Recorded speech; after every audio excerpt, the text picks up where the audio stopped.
নমস্কাৰ বন্ধু বান্ধৱীসকল, আমাৰ ৰাশিফল চেনেলটোলৈ আপোনালোকক স্বাগতম জনাইছোঁ। আজি মই আপোনালোকৰ কাৰণে লৈ আহিছোঁ মকৰ ৰাশিৰ জাতক জাতিকাসকলৰ 2026 চনৰ মাৰ্চ মাহটো কেনেকুৱা ধৰণে পাৰ হ'ব, এই মাহত আপোনালোকৰ জীৱনত কি কি পৰিৱৰ্তন আহিব, ধন সম্পত্তি কেনেধৰণে বৃদ্ধি পাব, চাকৰি, ব্যৱসায়, প্ৰেম আৰু স্বাস্থ্যৰ ক্ষেত্ৰত এই মাহটো আপোনালোকৰ কেনেকুৱা হ'ব, সকলো কথা আজিৰ ভিডিঅ'টোৰ যোগেদি আপোনালোকে সুন্দৰভাৱে জানি ল'ব পাৰিব।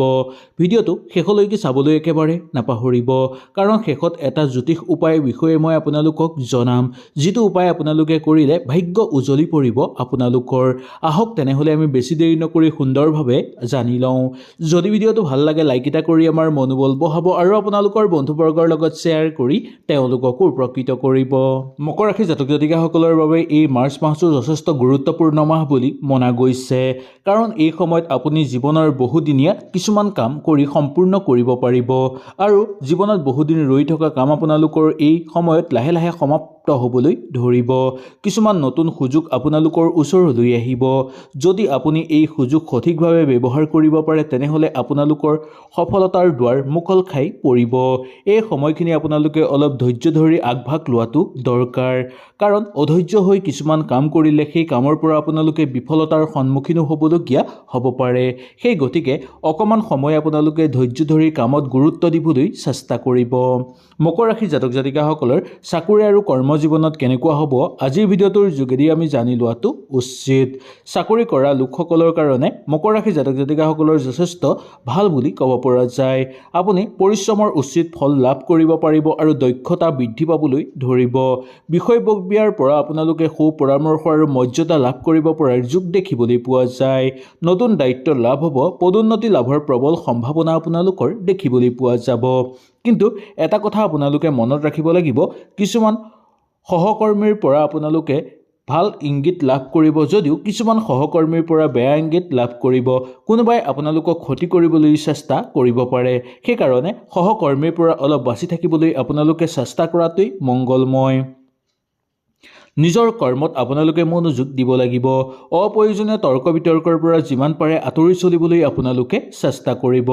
এই সময়খিনি ব্যৱসায়িক বাণিজ্যৰ কাৰণে অত্যন্ত শুভ আৰু ফলদায়ক বুলি মনা যায়। যিসকল লোকে ব্যৱসায়িক বাণিজ্য কৰে তেওঁলোকৰ কাৰণে এই মাহটো নতুন অংশীদাৰী বা নতুন সুযোগৰ সংকেত লাভ কৰিব পৰা দেখিবলৈ পোৱা যাব। নতুন ব্যৱসায় আৰম্ভ কৰাৰ ক্ষেত্ৰতো আপোনালোকৰ বহু ভাল সময় বুলি ক'ব পৰা যায়। ভালকৈ চিন্তা চৰ্চা কৰি যদি আগভাগ লয় তেনেহ'লে সেই কামত আপোনালোকে নিশ্চয় সফলতা অৰ্জন কৰিব পাৰিব। ব্যৱসায়িক বাণিজ্য যদি ঘৰতো আপোনালোকে নতুনকৈ আৰম্ভ কৰিম বুলি ভাবিছে তেনেহ'লে আপোনালোকে খুব সুন্দৰভাৱে পাৰিব।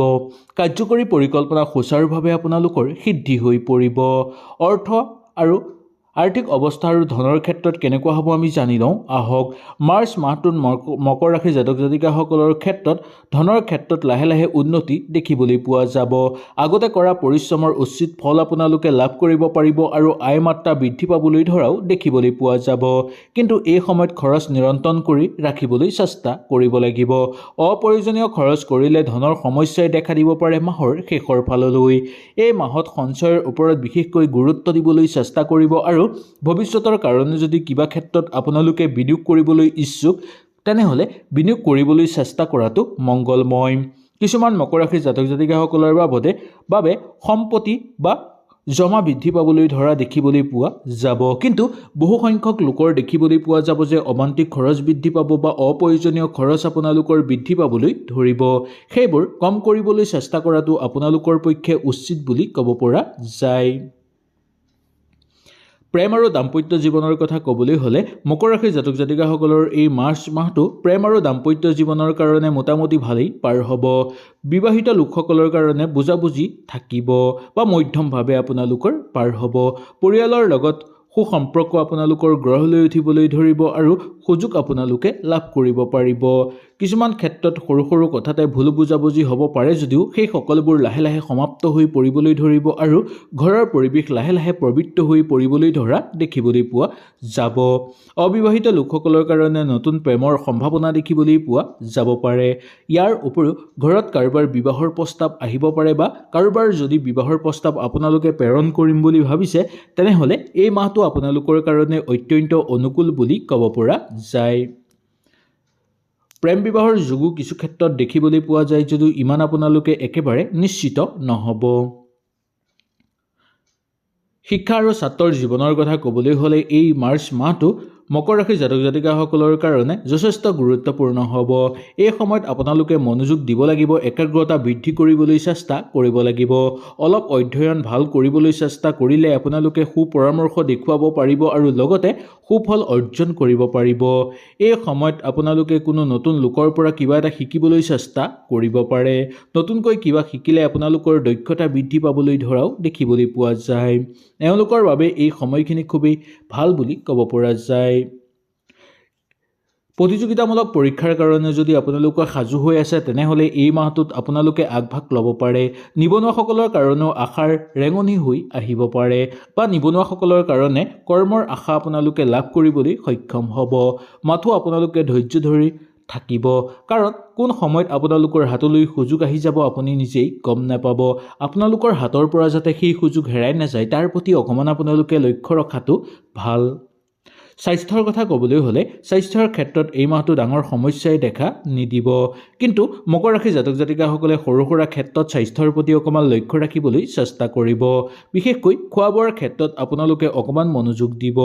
নিয়মিত ব্যায়াম কৰক আৰু স্বাস্থ্যৰ প্ৰতি অকণমান লক্ষ্য ৰাখিলে আপোনালোকৰ অনুকূল হিচাপে পাৰ হ'ব। ঘৰৰ মানুহৰ স্বাস্থ্য আগতকৈ উন্নতি হ'ব পাৰে যদিও মাতৃৰ স্বাস্থ্যৰ প্ৰতি অকণমান আপোনালোকে লক্ষ্য ৰখাটো দৰকাৰ, কাৰণ হঠাৎ মাতৃৰ স্বাস্থ্য দুৰ্বল হৈ পৰাৰ সম্ভাৱনা থাকি যাব পাৰে। অতিৰিক্ত চিন্তা বা মানসিক চাপৰ পৰা আপোনালোকে এৰাই চলিবলৈ যিমান পাৰে চেষ্টা কৰক। ধ্যান কৰিবলৈ চেষ্টা কৰক। যোগাভ্যাস কৰিলে আপোনালোকৰ মন শান্ত হৈ পৰিব। মকৰ ৰাশিৰ জাতক জাতিকাসকলৰ ভাগ্য শক্তিশালী কৰাৰ গুৰুত্বপূৰ্ণ উপায়টোৰ কথাও আজিৰ ভিডিঅ'টোৰ যোগেদি আমি জানি লওঁ আহক। এই মাহত যদি এই উপায় এটা আপোনালোকে কৰে তেনেহ'লে ভাগ্য আপোনালোকৰ শক্তিশালী হৈ পৰিব। সকলো ফালৰ পৰা আপোনালোকৰ উন্নতি বৃদ্ধি পাবলৈ দেখিবলৈ পাব। আহক এতিয়া জানি লওঁ এই বিশেষ উপায়টো। যদি আপুনি ঘৰত অশান্তি বেছি অনুভৱ কৰিছে, আপোনালোকৰ হাতৰ পৰা বেছিকৈ অৰ্থ ক্ষতি হ'বলৈ ধৰিছে আৰু আপোনালোকৰ মনটো বেয়া হৈ থাকে সঘনাই, তেনেহ'লে এই উপায়টো আপোনালোকে কৰিব পাৰে। আপোনালোকৰ ভাগ্য শক্তিশালী হৈ পৰিব। প্ৰচুৰ পৰিমাণে ঘৰত অৰ্থৰ আগমন হ'বলৈ ধৰিব। নতুন নতুন সুযোগ সুবিধা আপোনালোকে লাভ কৰিব পাৰিব। শনিবাৰে সন্ধ্যাৰ এগছি চাকি আপোনালোকে জ্বলাব। ঘৰৰ সন্মুখতো জ্বলাব পাৰে নাইবা ঘৰৰ ঈশান কোণতো জ্বলাব পাৰে। ইয়াৰ উপৰিও ঘৰৰ তুলসীজোপাৰ গুৰিতো আপোনালোকে এগছি চাকি জ্বলাব পাৰে আৰু শনিদেৱৰ নাম লৈ শনিদেৱক আপোনালোকে স্মৰণ কৰিব। এনে কৰিলে আপোনালোকৰ ঘৰৰ পৰা সকলো দুখ কষ্ট দূৰ হৈ পৰিব আৰু আপোনালোকৰ জীৱনলৈ আহিব লগা সকলো অভাৱ অনাটন বাহিৰৰ পৰাই গুচি যাব। ইয়াৰ উপৰিও আপোনালোকে বেলেগ এটা কাম কৰিব পাৰে। আপোনালোকে একমুঠি কলা তিল ল'ব বা কলা কাপোৰ আপোনালোকে যদি শনিবাৰৰ দিনটো কাৰোবাক দান কৰিব পাৰে তেনেহ'লে আপোনালোকৰ অত্যন্ত শুভ হ'ব। জীৱনৰ বহু বাধা আপোনালোকৰ দূৰ হৈ পৰিব। এই উপায়টো আপোনালোকে শনিবাৰৰ দিনটোত কৰিলে আপোনালোকৰ ঘৰত ধন সুখ আৰু সফলতাৰ বাট মুকল খাই পৰিব। নতুনকৈ আপোনালোকে সুযোগ সুবিধা লাভ কৰিবলৈ সক্ষম হোৱা দেখিবলৈ পোৱা যাব। সামগ্ৰিকভাৱে ক'বলৈ হ'লে মকৰ ৰাশি জাতক জাতিকাসকলৰ কাৰণে 2026 চনৰ মাৰ্চ মাহটো উন্নতি, নতুন সুযোগ আৰু সফলতাৰ মাহ বুলি ক'ব পৰা যায়। যদি আপুনি ধৈৰ্য ধৰি পৰিশ্ৰম কৰিব পাৰে তেনেহ'লে নিশ্চিতভাৱে ভাল ফলাফল লাভ কৰিব পাৰিব। যদি আপোনালোকৰ ৰাশিটো মকৰ ৰাশি হয় তেনেহ'লে নিশ্চয় মোক আপোনালোকৰ ৰাশিটো তলত কমেণ্ট কৰি জনাবলৈ একেবাৰে নাপাহৰিব। যদি ভিডিঅ'টো ভাল লাগিলে লাইক এটা কৰি আমাৰ মনোবল বঢ়াব আৰু আপোনালোকৰ বন্ধুবৰ্গৰ তথা আত্মীয়ৰ লগত এই ভিডিঅ'টো শ্বেয়াৰ কৰি তেওঁলোককো এই কথাখিনি জানিবলৈ সুবিধাটো দিব।